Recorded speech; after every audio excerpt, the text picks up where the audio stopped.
श्रीमद्भागवत महापुराण अष्टम स्कंद अध्याय 20।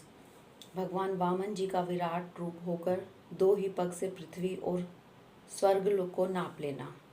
श्री सुखदेव जी कहते हैं, राजन, जब कुलगुरु शुक्राचार्य जी ने इस प्रकार कहा तब आदर्श गृहस्थ राजा बलि ने एक क्षण चुप रहकर बड़ी विनय और सावधानी से शुक्राचार्य के प्रति यूँ कहा। राजा बलि ने कहा, भगवान, आपका कहना सत्य है। गृहस्थ आश्रम में रहने वाले के लिए वही धर्म है जिससे अर्थ, काम, यश और आजीविका में कभी किसी प्रकार बाधा न पड़े। परंतु गुरुदेव, मैं प्रहलाद जी का पुत्र हूँ और एक बार देने की प्रतिज्ञा कर चुका हूँ। अतः अब मैं धन के लोभ से ठग की भांति इस ब्राह्मण से कैसे कहूँ कि मैं तुम्हें नहीं दूंगा। इस पृथ्वी ने कहा है कि असत्य से बढ़कर कोई अधर्म नहीं है। मैं सब कुछ सहने में समर्थ हूँ, परंतु झूठे मनुष्य का भार मुझसे नहीं सहा जाता। मैं नरक से, दरिद्रता से, दुख के समुद्र से, अपने राज्य के नाश से और मृत्यु से भी उतना नहीं डरता जितना ब्राह्मण से प्रतिज्ञा करके उसे धोखा देने से डरता हूँ। इस संसार में मर जाने के बाद धन आदि जो जो वस्तुएं साथ छोड़ देती हैं, यदि उनके द्वारा दान आदि से ब्राह्मणों को भी संतुष्ट न किया जा सके तो उनके त्याग का लाभ ही क्या रहा। दधीची, शिवी और आदि महापुरुषों ने अपने परम प्रिय दुस्तज्य प्राणों का दान करके भी प्राणियों की भलाई की है। फिर पृथ्वी आदि वस्तुओं को देने में सोच विचार करने की क्या आवश्यकता है। ब्राह्मण पहले युग में बड़े बड़े दैत्य राजों ने इस पृथ्वी का उपभोग किया है। पृथ्वी में उनका सामना करने वाला कोई नहीं था। उनके लोक और परलोक तो काल खा गया, परंतु उनका यश अभी पृथ्वी पर ज्यों का त्यों बना हुआ है। गुरुदेव, ऐसे लोग संसार में बहुत हैं जो युद्ध में पीठ न दिखाकर अपने प्राणों की बलि चढ़ा देते हैं, परंतु ऐसे लोग बहुत दुर्लभ हैं जो सत्पात्र के प्राप्त होने पर श्रद्धा के साथ धन का दान किया करें।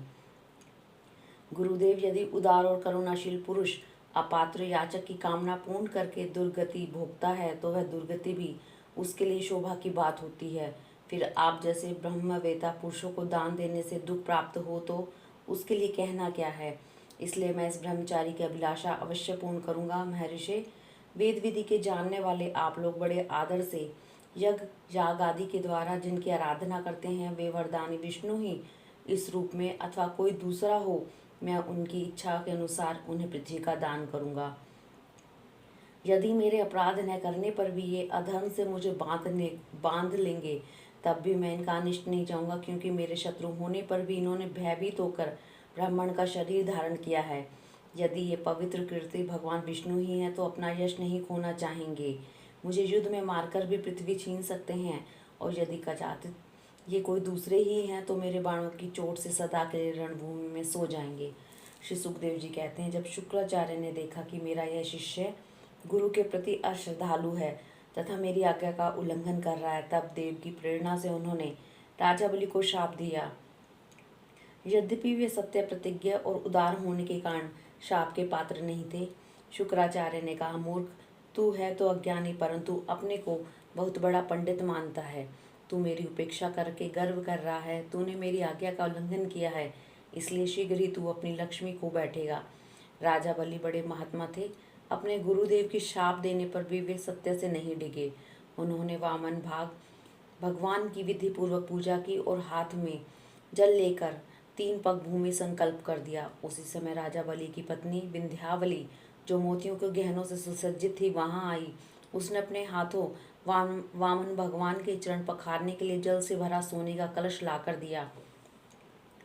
बलि ने बड़े आनंद से उनके सुंदर सुंदर युगल चरणों को धोया और उनके चरणों का वह विश्व पावन जल अपने सिर पर चढ़ाया। उस समय आकाश में स्थित देवता, गंधर्व, विद्याधर, सिद्ध चारण सभी लोग राजा बलि के इस अलौकिक कार्य तथा सरलता की प्रशंसा करते हुए बड़े आनंद से उनके ऊपर दिव्य पुरुषों की वर्षा करने लगे।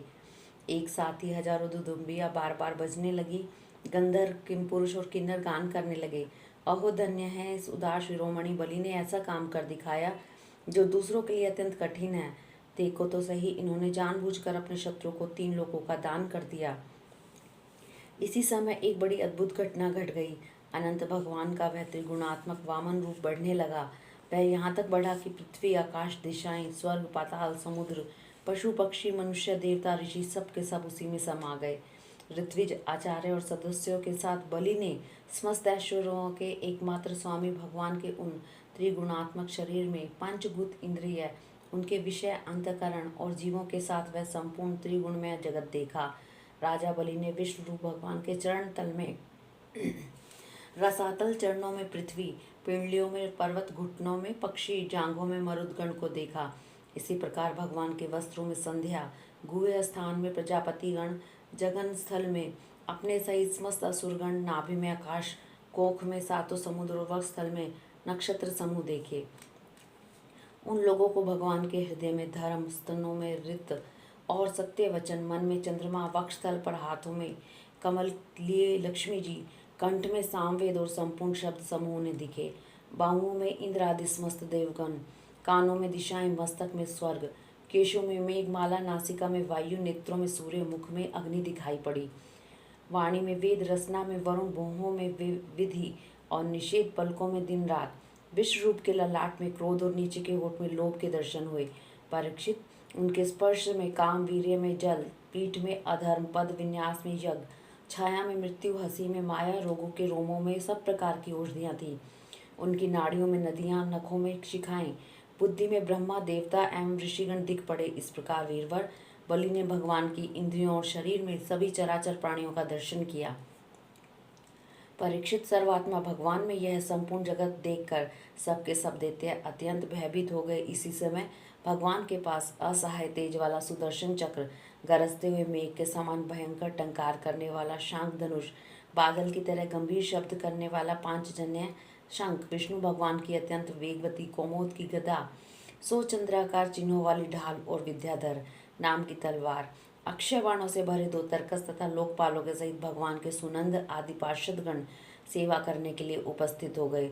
उस समय भगवान की बड़ी शोभा हुई। मस्तक पर मुकुट, बाहुओं में बाजूबंद, कानों में मकराकृति कुंडल, वक्षस्थल पर श्रीवत्स चिन्ह, गले में कौस्तुभ मणि, कमर में मेखला और कंधे पर पीताम्बर शोभायमान हो रहा था। वे 5 प्रकार के पुष्पों की बनी वनमाला धारण किए हुए थे, जिस पर मधुलोभी भौरे गुंजार कर रहे थे। उन्होंने अपने एक पग से बलि की सारी पृथ्वी नाप ली, शरीर से आकाश, भुजाओं से दिशाएं घेर ली। दूसरे पग से उन्होंने स्वर्ग को भी नाप लिया। तीसरा पैर रखने के लिए बलि की तनिक सी भी कोई वस्तु न बची। भगवान का वह दूसरा पग ही ऊपर की ओर जाता हुआ महरलोक, जनलोक और तपलोक से भी ऊपर सत्यलोक में पहुंच गया। हरिओम तत्सत।